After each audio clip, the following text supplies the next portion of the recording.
ایک اعتراض مجھ پہ ہوا تھا، میں نے محفل میں اس کا جواب تو دیا ہے، لیکن کچھ احباب کی یہ خواہش تھی کہ میں اس کا ویڈیو بنا دوں۔ میرے بارے میں شاید اکثر لوگ اکثریت میں جو ہے وہ یہ جانتے ہیں کہ مجھے اللہ سبحانہ و تعالیٰ نے میوزک کا سینس دیا ہے، سر اور تال کی سمجھ دی ہے، اور میں گاتا بھی رہا ہوں، کبھی کبھی گاتا بھی ہوں۔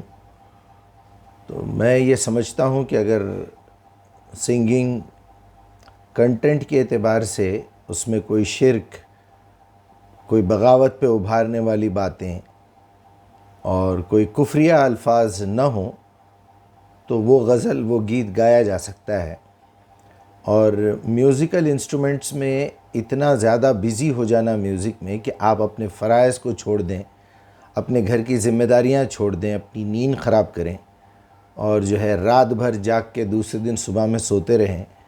اور اس طرح اپنا وقت برباد کریں، اپنی ذمہ داریوں سے منہ موڑ لیں،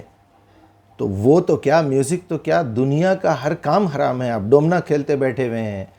آپ کیرم کھیل رہے ہیں، آپ دوستوں کے ساتھ چبوتروں پہ بیٹھے ہوئے ہیں، ریسٹورنٹس میں بیٹھ کے جو ہے گپے مار رہے ہیں، تو اس طرح کا ہر کام حرام ہے۔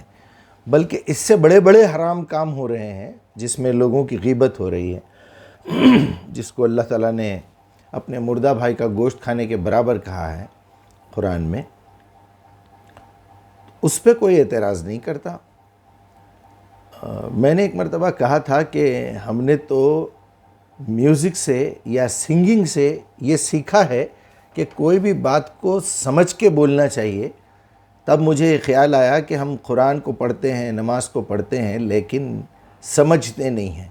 کیونکہ میں اچھی طرح اردو شاعری جانتا ہوں اور جب کبھی بھی کوئی گیت پیش کرتا ہوں تو پورے جذبات اور پورے فہم کے ساتھ پیش کرتا ہوں جو لوگوں کو اچھا لگتا ہے۔ تو ظاہر بات ہے جب مجھے یہ آئیڈیا ہوگا تو میرے دماغ میں یہ بات بھی آئے گی کہ کیوں نہ میں نماز کو بھی سمجھ کے پڑھوں، قرآن کو بھی سمجھوں۔ چنانچہ میں نے خاص طور پہ عربی زبان کی ایک ٹریننگ لی ہے، 30-35 سال سے عربوں میں رہ رہا ہوں، عربی سمجھتا ہوں،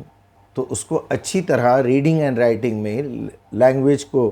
مد نظر رکھتے ہوئے، اس کی گرامر کو سیکھتے ہوئے کیوں نہ سیکھوں، تو میں نے عربی سیکھی۔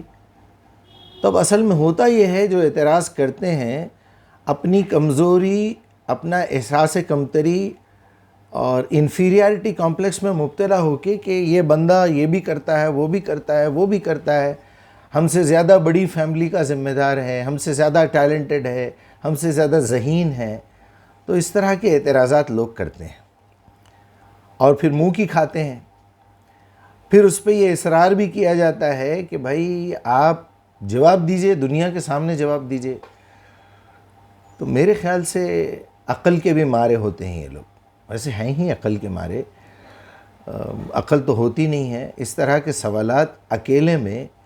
کہیں پیار سے بیٹھ کے آرام سے پوچھنا چاہیے کہ مجیب صاحب آپ نے ایک مرتبہ اس طرح کا ذکر کیا تھا، تو وہ کس پس منظر میں کیا تھا، اس کا ماحول کیا تھا، کیا کسی کا سوال تھا، تو تب میں آپ کو جواب دیتا، تو آپ کے میرے درمیان رہ جاتی بات۔ تو اس طرح کے سوالات دنیا کے سامنے کرنا اور پھر یہ اصرار کرنا کہ جواب بھی دیا جائے تو خود کو ذلیل کرنے کے مترادف ہے۔ تو اللہ تعالیٰ سے میری یہ التجا ہے کہ ہمارے لوگوں کو کم سے کم اتنی عقل آئے کہ وہ پرانے جو توہمات بیٹھے ہوئے ہیں اور جو بیکار کی باتیں ہیں نا، اس سے ہم باہر نکلیں اور اپنی عقل استعمال کریں، غور و فکر کریں۔ اللہ نے بار بار اس کا حکم دیا ہے اور سوال کیا ہے کہ افلا تعقلون، یہ تمہاری زندگی کا ذکر ہے اس کے اندر، اس کتاب میں، فیہا ذکرکم افلا تعقلون افلا تدبرون۔ تو اللہ آپ کی مدد کرے بس، یا پھر کسی اچھے ڈاکٹر کو دکھا لیجئے، یہی ہو سکتا ہے۔